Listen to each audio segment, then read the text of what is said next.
Hi guys, welcome to another video. So in this video I'm going to be talking about the handstand and how to go from never trying handstand, complete rank beginner, and the exercises and progressions I think you need, the only ones you really need in my opinion, to get your first freestanding handstand hold.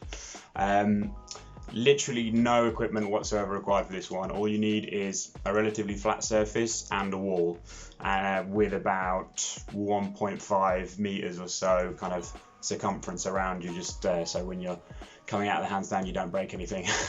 So with that said, let's get into the video. If you've got any questions about anything, please leave them in the comments. Hope you enjoy. Cheers.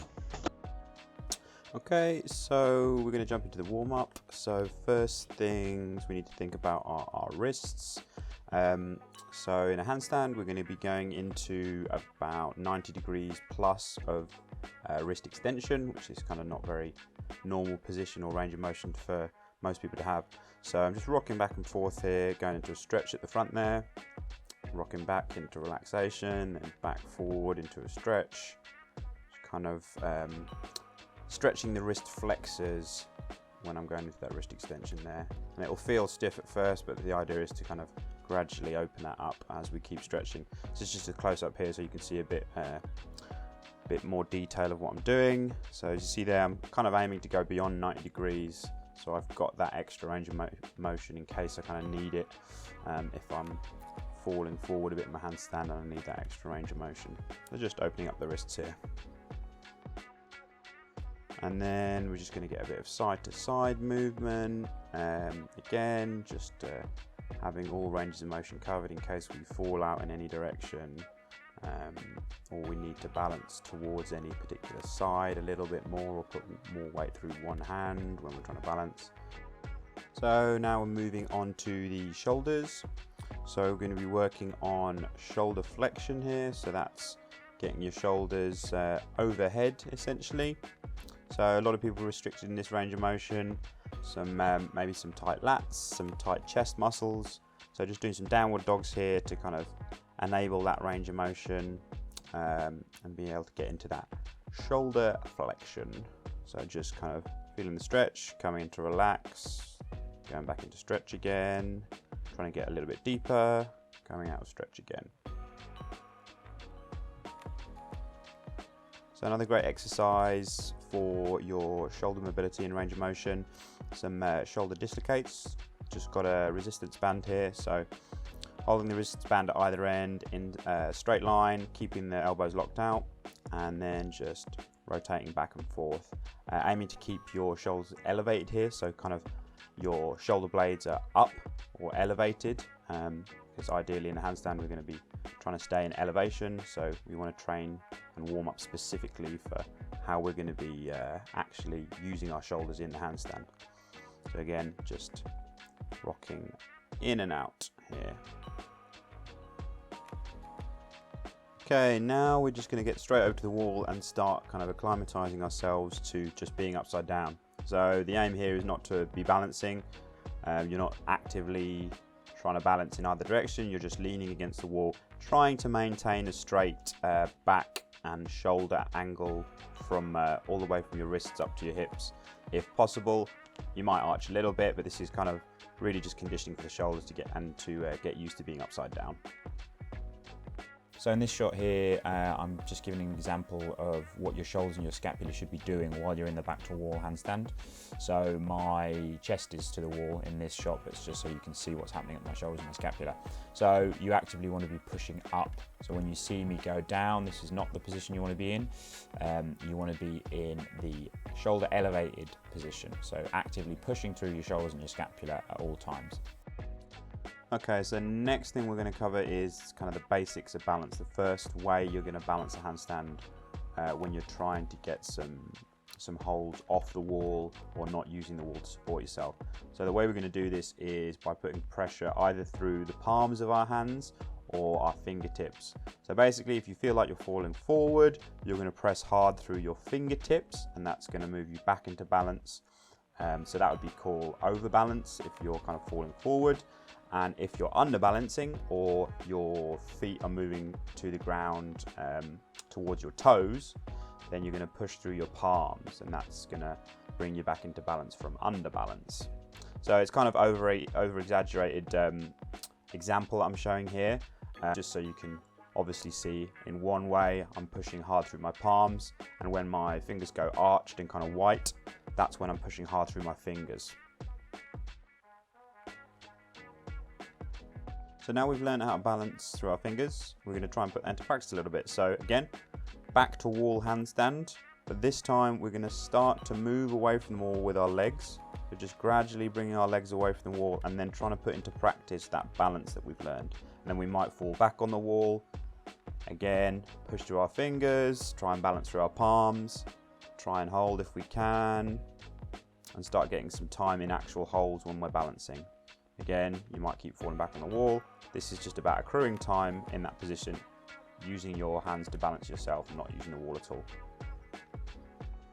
Okay, the next progression is going to be working towards freestanding balance away from the wall. So this is called a frog stand. So this is kind of a nice way to accrue some time in balance, like learning how to use your fingertips and your palms, but it's less, because your center of gravity is low to the floor, it's less challenging than an actual freestanding handstand. So with this one, we're going to start off on our hands in a tuck position. We're going to slightly bend the elbow, putting our knee just above the elbow joint. So you don't want it directly on the joint, you want it just above the elbow joint, kind of resting on your tricep. You can play around with where exactly that might be, depending on what feels comfortable for you. And then you're just going to lean forward and slowly move your feet off the floor until you find your feet coming off and you're kind of in balance, and you're having to use your fingers and your palms to stay in balance. You probably want to do this with some kind of head protection at the start, because you may well fall forward. You can forward roll out of it, but it's kind of easier just to have like a book or a yoga block just ready to kind of protect your head and not smack your head on the floor. So the next thing we need to learn how to do is balance with our body as well as our hands. So when you become proficient with a freestanding handstand, you'll find that you're making kind of micro adjustments the whole time with not only your hands, but your shoulder joint, through your hips, probably through your knees sometimes as well, kind of shifting the weight of your legs around. So the headstand's a great way to learn how to do this without having the difficulty of having to balance with your hands at the same time. So you create a kind of a stable base of support with a kind of tripod position. You see me in there with my two hands and my head. So with your head, don't put your forehead on the floor to make it kind of safe for your neck vertebrae, your cervical vertebrae. You want to put the top of your head on the floor so they're all kind of stacked on top of each other and there's no extra pressure on the front or the back of your vertebrae. So with bailing out of this one, you probably want to do it next to the wall to start with, and then once you start doing it freestanding without a wall, make sure you practice your forward rolls a lot first. So basically, as you see here, when I come out of it forward and I haven't got a wall to save me, the only way you're going to be able to save yourself is a forward roll. So make sure you've got your forward rolls down before you attempt this without the wall. So the next thing we're going to practice is our cartwheels. So the cartwheel is going to be the way that we're going to bail out when we are falling forward in a freestanding handstand. So we just want to make sure this is solid and we're kind of confident with that motion before we go into it. So you see here, I go into a handstand and I fall forward and I do like a half cartwheel out of that. So for beginners, this might be a little bit of a kind of mental fear barrier to get over at the start. You're going to want to underbalance more than overbalance at the start because the feeling of falling forward is a bit scary. But if you just practice it and kind of force yourself, once you've bailed out of a handstand with a cartwheel once, you kind of never forget. So just do it somewhere safe, maybe on some softish grass, and the first time you do it, you'll never forget how to do it again. It's like riding a bike. So now we can bail forward safely. We're going to start doing some chest to wall handstands with attempts at taking our leg off the wall and going into freestanding balance. So with the back to wall, we're going to tend to fall forwards or overbalance more because we've got the wall there to save us. With this version, it kind of teaches us what our limits are of when our weight shifts forward and we feel like we're falling forward, how far can we go before we save it? And now that we know how to bail forwards, we can safely do that. So taking our legs off the wall, doing some attempts. If we fall back, just using the wall to reposition, get back to freestanding balance. And then if we would fall forward, we can cartwheel out. So that's really everything you need in basic terms to start as a beginner new to handstands. This is obviously not an exhaustive list of exercises. There's other ones that you could use, and if you've got specific weaknesses, or if I was coaching someone directly, there might be some other exercises that I'd use or some other progressions that I'd use. But these things are the only things that I used when I started, and they worked for me pretty well. Got me a relatively good form straight line handstand. One other thing to note is that you should, once you've got freestanding balance away from the wall, you should still be incorporating sets of holds against the wall.